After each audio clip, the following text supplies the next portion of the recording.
بسم اللہ الرحمن الرحیم۔ ناظرین کرام، السلام علیکم ورحمۃ اللہ وبرکاتہ۔ اتوار کی خصوصی محفل سوال جواب کی نشست میں آپ حضرات کا خیر مقدم ہے۔ یہ ہمارا سوال جواب کا سیشن 158 ہے، 158 سیشن ہے۔ آج کے سوالات جو ہمارے سامنے ہیں ان کے جوابات سماعت فرمائیں۔ پہلا سوال عائشہ خاتون ہیں، سلام کے بعد پوچھتی ہیں، میں نماز بھی پڑھتی ہوں اور وہ کام کرتی ہوں جس سے اللہ ناراض نہ ہو، لیکن پھر مجھے خوف نہیں آتا ہے۔ بیان بھی سنتی ہوں لیکن میرا دل ڈر نہیں رہا ہے اللہ سے، پتہ نہیں کیوں میرے ساتھ ایسا ہو رہا ہے۔ پلیز مجھے بتائیے ایسا کیا کریں جس سے میرے دل میں اللہ کا خوف ہو، ایسا کیا کریں؟ پلیز جواب ضرور دیجئے ہمیں اس مسئلے کا۔ جواب یہ ہے کہ جب آپ نماز بھی پڑھ رہی ہیں اور وہ کام کر رہی ہیں جس سے اللہ ناراض نہ ہو، یہ تو خود علامت ہے اس بات کی کہ آپ دل میں خوف خدا ہے۔ اگر آپ کے دل میں خوف خدا نہ ہوتا تو شاید نماز بھی آپ پڑھنے کی پرواہ نہ کرتی، پڑھنے نہ پڑھنے کا خیال نہ کرتی، اور اللہ جن چیز سے ناراض ہوتا ہے وہ عمل کرنے میں بھی آپ آزاد رہتی۔ جب آپ کے دل میں جب آپ وہ کام کر رہی ہیں جس سے اللہ ناراض نہ ہو، یہ علامت ہے اس بات کی کہ آپ کے دل میں خوف خدا ہے۔ ہاں، یوں کہہ سکتے ہیں کہ ایک ہوتی ہے امید، ایک ہوتا ہے خوف۔ تو ممکن ہے کہ خوف کے بجائے امید کا غلبہ زیادہ ہو تو بھی کوئی حرج کی بات نہیں ہے، اور خوف ایسا تو ضروری بھی نہیں ہے کہ ایسا خوف ہو کہ جیسے خوف غالب آ جائے۔ تو بہرحال گناہوں سے ڈرنا چاہیے، ڈرنے والے کاموں سے ڈرنا چاہیے۔ اگر اللہ رب العزت توفیق دے رہا ہے اور گناہ سے آپ خود ڈر رہی ہیں تو یہ تو خوف کا جو تقاضا ہے وہ مطلوب ہے۔ ایسا ڈرنا جس سے ہم گناہ سے بچ جائیں وہی تو مطلوب ہے، وہ آپ کو حاصل ہو رہا ہے۔ اللہ کا شکر آپ ادا کریں کہ اللہ کا شکر ہے کہ ہمیں اللہ کا خوف اتنا تو حاصل ہے کہ جس سے ہم گناہ نہیں کر رہے ہیں، جس سے ہم نماز وغیرہ کی پابندی کر رہے ہیں، اتنا تو خوف حاصل ہے۔ اگر اللہ تعالیٰ سے مانگتی بھی رہیں کہ اللہ مزید خوف اور مزید امید ہمارے دلوں میں جگائے کہ ہم اللہ کے ناراضگی سے ڈریں، اللہ کی پکڑ سے ڈریں، آخرت کے سامنے اللہ کے سامنے حساب کتاب سے ڈریں، تو یہ کوشش کرتی رہیں، انشاءاللہ وہ بھی حاصل ہوگا۔ اگلا سوال جناب محمد سفیان فرماتے ہیں، تقویٰ کسے کہتے ہیں اور جوانی میں تقویٰ کیسے حاصل کریں؟ برائے مہربانی وضاحت کر دیں۔ تقویٰ کے بارے میں حضرت ابی بن کعب رضی اللہ تعالیٰ عنہ سے سوال کیا گیا کہ تقویٰ کسے کہتے ہیں، تو انہوں نے فرمایا کہ کبھی تم خاردار جھاڑیوں کے درمیان سے، یعنی جنگل میں کانٹے دار درختوں کے درمیان سے گزرے ہو، چلے ہو، کیسے چلتے ہیں؟ کہا کہ اس طرح گزرتے ہیں کہ دامن بھی بچ جائے، دامن میں کانٹا نہ لگے، اپنے بدن میں بھی کانٹا نہ چبھے، اس طرح بچ بچ کر کانٹوں کے درمیان سے نکل جاتے ہیں۔ فرمایا بس یہی تو تقویٰ ہے کہ زندگی ایسی گزارو کہ ماحول کی گندگیوں سے، شیطان کے وسوسوں سے، نفس کی شرارتوں سے، گناہوں سے اپنے کو بچا بچا کر کے اور نیک عمل کرتے کرتے زندگی گزارنے کی کوشش کرنے کا نام ہی تقویٰ ہے۔ تقویٰ ایک خلش ہے جو دل میں پیدا ہو جاتی ہے کہ اللہ ہم سے ناراض نہ ہو، اور اللہ کوئی ایسا کام ہم سے نہ ہونے پائے جو آخرت میں ہماری پکڑ کا سبب ہو جائے۔ بس دل میں اس بات کا دھیان جو ہے خوف، یہی تقویٰ ہے۔ تقویٰ معنی ڈرنا، جیسے آدمی ایکسیڈنٹ سے ڈرتا ہے، ٹکرا جانے سے ڈرتا ہے، کرنٹ سے ڈرتا ہے، ایسے ہی گناہوں سے ڈرے، اللہ کو ناراض کرنے سے ڈرے، یہی تقویٰ ہے۔ باقی جوانی میں تقویٰ کیسے حاصل کریں؟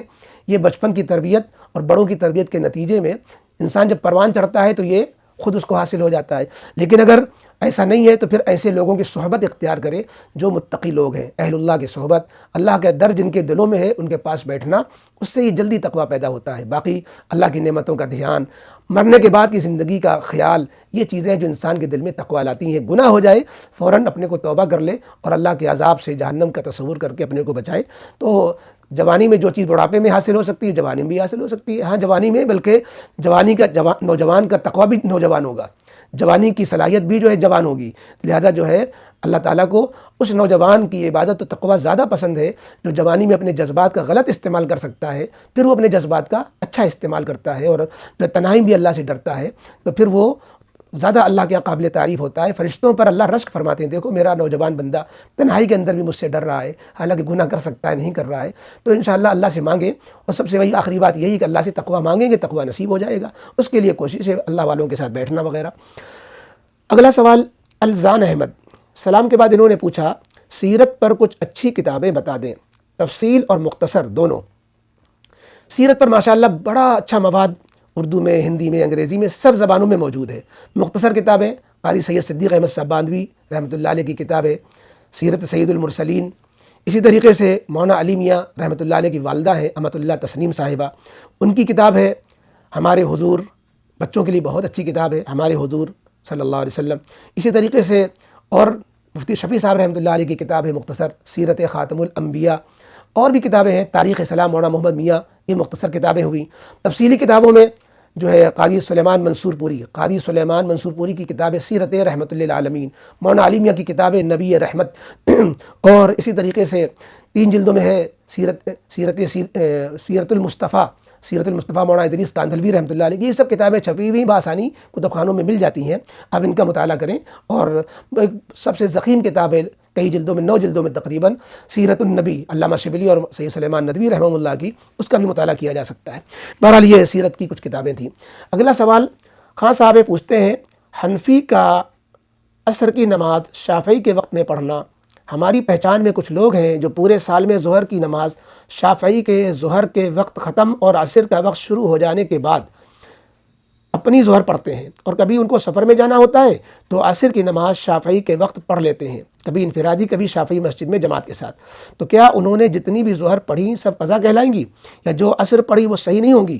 کیا اس طرح پڑھی بھی عصر ان کو لوٹانا پڑے گا؟ اگر ہاں تو کون سی والی، صرف انفرادی والی ہے جو جماعت سے پڑھی تھی وہ والی بھی؟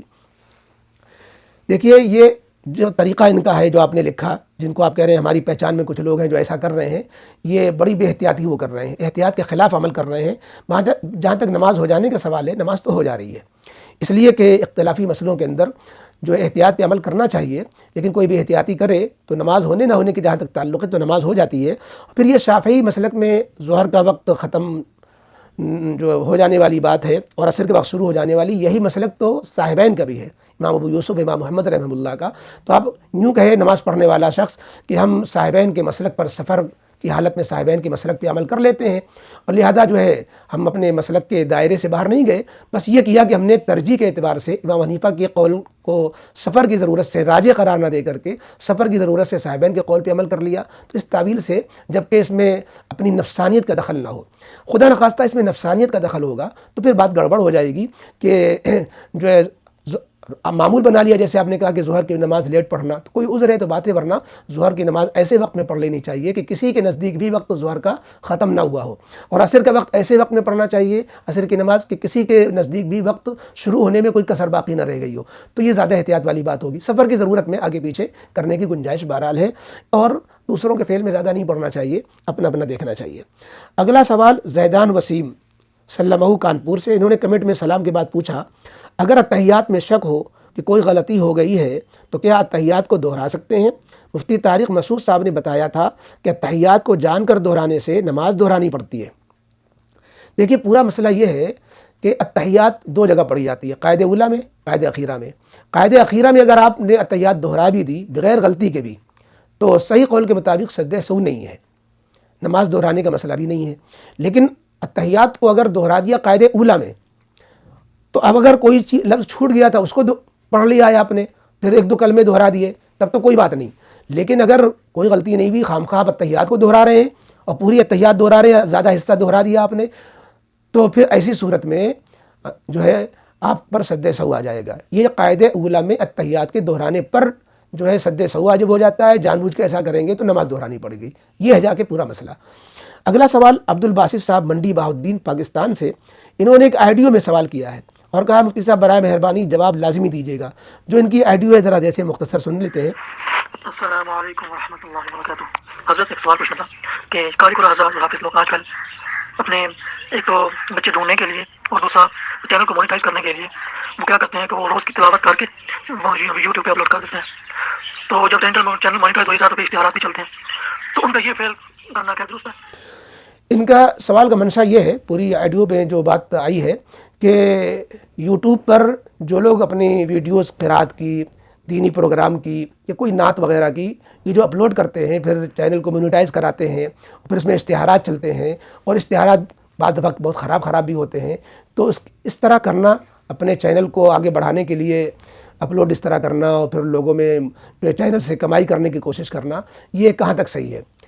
تو اس کے جواب میں ہم یہی کہیں گے النیت انما الاعمال بالنیات، کہ کون کس نیت سے کیا کر رہا ہے یہ نیتوں پر ہے۔